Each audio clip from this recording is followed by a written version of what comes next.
Assalamualaikum warahmatullahi wabarakatuh. Apa kabar adik-adik semua? Mudah-mudahan dalam keadaan baik semua ya.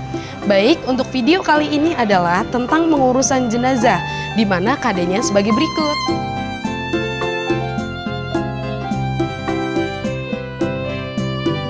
Tujuan pembelajarannya adalah agar adik-adik dapat menganalisis dan mempraktekkan tata cara pengurusan jenazah. Berikut cuplikan videonya. Pada saat memandikan jenazah, dianjurkan memakai tabir atau kain untuk menutup tempat mandi jenazah. Sebelum memandikan jenazah, hendaklah menggunakan sarung tangan dan masker. Fungsinya agar tidak tertular penyakit dari jenazah dan agar tidak bersentuhan langsung dengan aurat atau kotoran jenazah. Sebelum memandikan, maka kita harus membaca doa Nawaitu lihusli hadzal mayyiti fardhu kifayati lillahi ta'ala.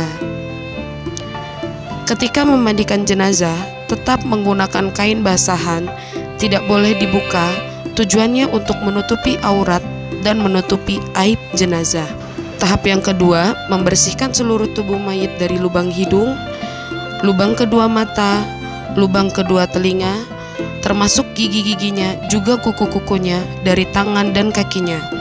Untuk tahap 2 ini, kita harus membasuh seluruh tubuh mayit, mulai dari ujung kepala, ujung rambut, sampai seluruh ujung kaki, dengan mendahulukan anggota tubuh sebelah kanan, kemudian sebelah kiri, dan seluruh anggota tubuh lainnya harus terbasuh oleh air suci yang mensucikan. Dalam ilmu fikih disebut dengan air mutlak.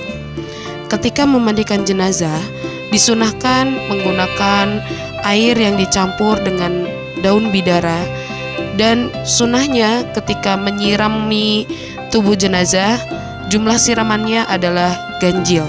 Tahap yang ketiga, membersihkan seluruh kotoran yang ada di dalam tubuh jenazah, termasuk 2 lubang, yaitu lubang kemaluan dan anus. Untuk membersihkan kotoran yang ada di dalam dengan cara menekan-nekan bagian perutnya agar kotorannya keluar. Jika jenazah adalah ibu hamil, maka tidak perlu ditekan perutnya. Tahap yang keempat adalah mewudukan jenazah. Dalam mewudukan jenazah hukumnya adalah sunnah. Dalam mewudukan jenazah cukup basuh bagian yang rukunnya saja. Setelah jenazah selesai dimandikan dan diwudukan, kemudian dihanduki dengan kain yang terbentang di atas jenazah agar jenazah kering, dan yang terakhir kain yang disimpan yang disiapkan tadi diambil dan dibentangkan di atas jenazah. Kemudian kain atau handuk yang basah disingkirkan dan jenazah ditutupi dengan kain yang baru.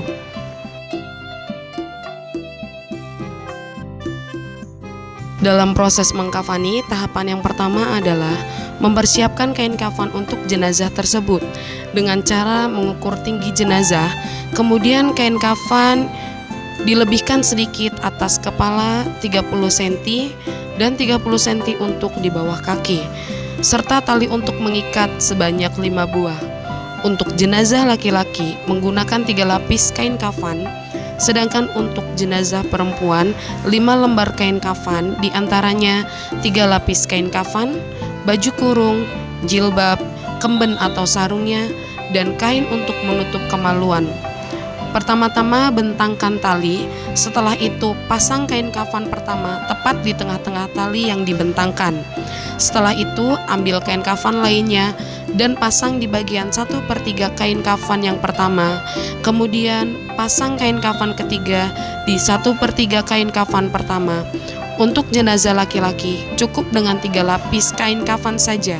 Sedangkan jenazah perempuan setelah 3 lapis kain kafan terpasang, kemudian pasang baju untuk jenazah perempuan, kemudian jilbabnya. Setelah itu pasang kemben atau sarungnya untuk basahan, dan juga siapkan kain untuk menutup bagian kemaluannya. Tahap kedua adalah membungkus jenazah. Pada tahap ini kita harus tahu betul apakah keluarga sudah siap untuk berpisah terhadap jenazah tersebut, baik lahir maupun batinnya. Oleh karena itu, sebelum kita membungkus jenazah tersebut, kita harus meminta izin terlebih dahulu kepada keluarga duka agar ia mengikhlaskan untuk kita menutup jenazah tersebut. Untuk jenazah perempuan, setelah bajunya atau gamisnya, kemudian kerudungnya, kain sarungnya sudah kita lipat dan kita masukkan, maka kita tutuplah wajah jenazah tersebut dengan kapas. Selanjutnya adalah kita tutup bagian lembar per lembar dari 3 lapis kain kafan.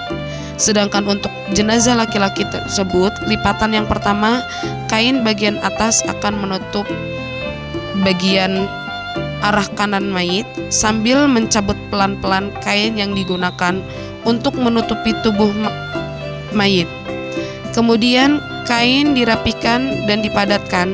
Selanjutnya lipatan yang kedua, arah kiri mayit untuk menutupi tubuh mayit, kemudian dirapikan, dipadatkan, dan seterusnya sampai lapisan kain kafan yang terakhir.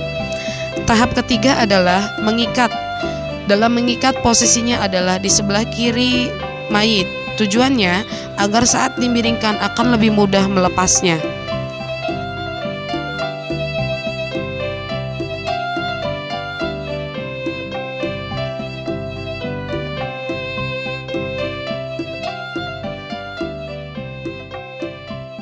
Demikian tadi videonya, bagaimana? Cukup menjadi referensi bukan?